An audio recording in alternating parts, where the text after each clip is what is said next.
Hey everyone, Regan here again. Today I will be doing training on this machine. Alright, this is the machine right here.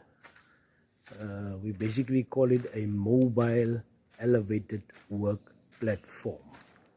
Okay, so I'll be doing training on this machine for two candidates.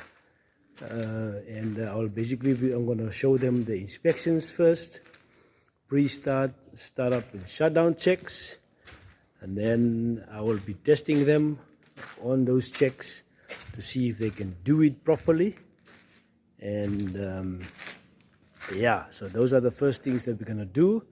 And we're also going to basically do some operations, how to operate the machine in a safe manner, and what are the safety precautions. We already did the theory, and the theory is done. So basically we are focusing now on the practical side of it. Of how to operate the machine in a safe manner. But first things first, we need to be able to do inspections first. That's the first thing that must be done before we operate the machine.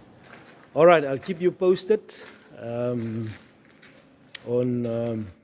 how when it comes to operating. So I'll make another video on that as well. Great.